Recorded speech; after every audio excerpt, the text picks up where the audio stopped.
శుభోదయం. ప్రభువైన యేసుక్రీస్తునామములో వందనాలు తెలియజేస్తూ పరిశుద్ధమైన దేవుని గ్రంథంలో నుండి రోమాపత్రిక 13వ అధ్యాయం మొదటి వచనం. ప్రతి వాడును పై అధికారులకు లోబడి ఉండవలెను, ఏలైనగా దేవుని వలన కలిగిన తప్ప మరి ఏ అధికారము లేదు. ఉన్న అధికారములు దేవుని వలననే నియమింపబడి ఉన్నవి.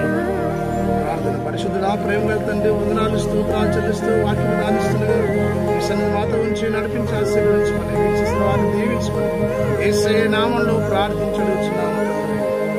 ఆమేన్. అధికారులకు లోబడి ఈ లోకంలో జీవించినప్పుడు ప్రజలు సుఖ సంతోషంతో ఉండగలరు.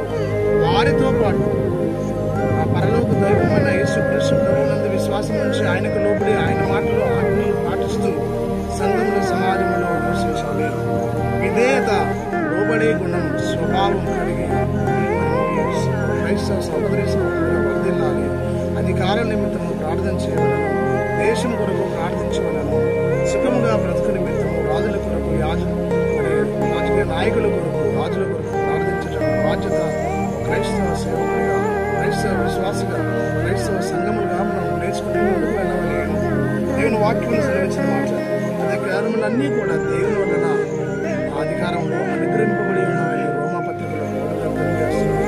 అధికారుల కొరకు ప్రార్థించి వారు సుఖ సంతోషంతో వర్ధిల్లాలి. దేశాన్ని చక్కగా పరిపాలించే జ్ఞానం ప్రభు వారికి అనుగ్రహించాలి. వారు పరిపాలిస్తున్నప్పుడు సంఘము, సమాజము క్షేమము, సంతోషము, దేశంలో సుఖము, సంతోషము, దేశంలో నెమ్మది, శాంతి